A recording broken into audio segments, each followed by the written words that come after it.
Price the lord. ಇಂದಿನ ವಾಚನದ ಧ್ಯಾನಕ್ಕೆ ತಮಗೆಲ್ಲರಿಗೂ ಸ್ವಾಗತ. ಅವನ ಮನಸ್ಸು ಕಳವಳಗೊಂಡಿತು.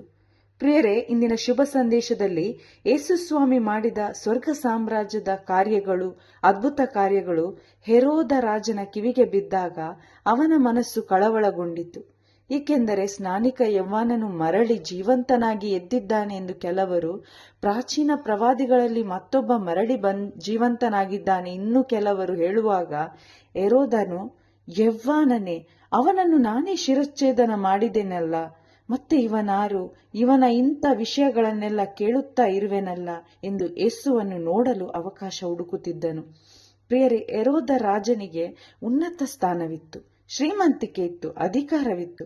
ಆದರೂ ಯೇಸು ಕುರಿತಾದ ಒಳ್ಳೆಯ ಕಾರ್ಯಗಳನ್ನು, ಒಳ್ಳೆಯ ವಿಷಯಗಳನ್ನು ಕೇಳಿದಾಗ ಆತನ ಮನಸ್ಸು ಕಳವಳಗೊಂಡಿತು. ಕಾರಣ, ಆತನ ಪಾಪದ ನಿಮಿತ್ತ ಆತನ ಮನಸ್ಸಾಕ್ಷಿ ಕೆಟ್ಟು ಹೋಗಿತ್ತು.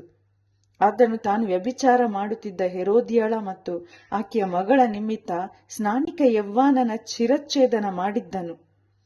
ಅನ್ಯಾಯವಾಗಿ ಕೊಲೆ ಮಾಡಿ ಜೀವಿಸುವಾಗ, ಒಳಿತಿನ ವಿಷಯಗಳನ್ನು ಕೇಳುವಾಗ ಕೂಡ ಸಂತೋಷ ಆಗೋದಿಲ್ಲ.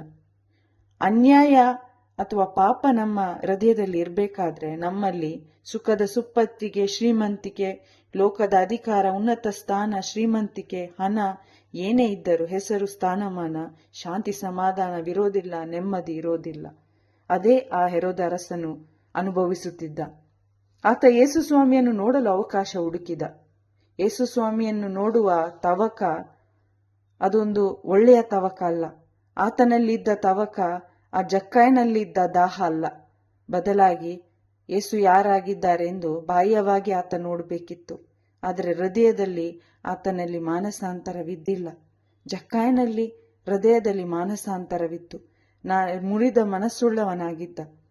ಪ್ರಿಯರೇ, ಇವತ್ತು ನಾವು ಹೆರೋದನಂತೆ ಯೇಸುವನ್ನು ಕಾಣಲು ಧ್ಯಾನಕೂಟಕ್ಕೆ, ಪ್ರಾರ್ಥನೆಗಳಿಗೆ ಹೋಗ್ತಾ ಇದ್ದೇವಾ? ಅಥವಾ ಜಕ್ಕಾಯನಂತೆ ಮುರಿದ ಮನಸ್ಸುಳ್ಳವರಾಗಿ ಯೇಸುವನ್ನು ಹುಡುಕ್ತಿದ್ದೇವಾ? ನಮ್ಮೆಲ್ಲರ ಹೃದಯ ಪಾಪದ ನಿಮಿತ್ತ ಕೆಟ್ಟು ಹೋಗಿದೆ. ಆದರೆ ಯೇಸು ನಮ್ಮೆಲ್ಲರನ್ನು ಅವರ ಬಳಿಗೆ ಆಹ್ವಾನ ಮಾಡ್ತಾರೆ. ದುಡಿದು ಭಾರ ಹೊತ್ತಿ ಬಳಲಿ ಬೆಂಡಾದ ಸರ್ವ ಜನರೇ, ನೀವೆಲ್ಲರೂ ನನ್ನ ಬಳಿಗೆ ಬನ್ನಿರಿ. ನೀವು ಕಳವಳಗೊಳ್ಳಬೇಡಿ, ನನ್ನ ಪಿತನಲ್ಲಿ ವಿಶ್ವಾಸವಿಡಿ, ನನ್ನಲ್ಲಿ ವಿಶ್ವಾಸವಿಡಿ, ನಿಮ್ಮ ಪಾಪದ ಭಾರ ನನಗೆ ಕೊಡಿ ಅಂತ ಯೇಸು ಆ ಶಿಲುಬೆಯ ಘೋರ ಯಾತನೆ, ಮರಣವನ್ನು ಅನುಭವಿಸಿದ್ದಾರೆ. ಹೌದು ಪ್ರಿಯರೇ, ನಮ್ಮ ಹೃದಯದಲ್ಲಿ ಶಾಂತಿ ಸಮಾಧಾನ ತುಂಬಿಸಲು, ಅವರ ಹೊರೆಯನ್ನು ತುಂಬಿಸಲು, ನಮಗೆ ವಿಶ್ರಾಂತಿ ಕೊಡಲು ಯೇಸು ಸ್ವಾಮಿ ಆ ಶಿಲುಬೆಯನ್ನು ಅಪ್ಪಿಕೊಂಡರು. ಪ್ರಿಯರೇ, ಹಾಗಾದರೆ ಮುರಿದ ಮನಸ್ಸುಳ್ಳವರಾಗಿ ದೀನತೆಯಿಂದ ಯೇಸುವನ್ನು ನೋಡೋಣ. ಅವರಲ್ಲಿ ನಮಗೆ ಶಾಂತಿ ಸಮಾಧಾನ ಸಿಗುತ್ತೆ. ಅವರಲ್ಲಿ ನಮ್ಮ ಮನಸ್ಸಾಕ್ಷಿ ಶುದ್ಧವಾಗುತ್ತೆ. ಸ್ನಾನಿಕ ಯೌವನರು ಶುದ್ಧ ಮನಸ್ಸಾಕ್ಷಿ ಉಳ್ಳವರಾಗಿ ಯೇಸುವಿನಲ್ಲಿ ಹೆಚ್ಚಳಪಟ್ಟಂತೆ, ಸ್ವರ್ಗೀಯ ಕಾರ್ಯದಲ್ಲಿ ಅವರು ಪ್ರಾಮಾಣಿಕರಾದಂತೆ ನಾವಿಂದು ಯೇಸುವಲ್ಲಿ ಹೆಚ್ಚಳ ಪಡೋಣ ಮತ್ತು ಸ್ವರ್ಗ ಸಾಮ್ರಾಜ್ಯದ ಶುಭ ಸಂದೇಶ ಕಾರ್ಯದಲ್ಲಿ ಪ್ರಾಮಾಣಿಕರಾಗೋಣ.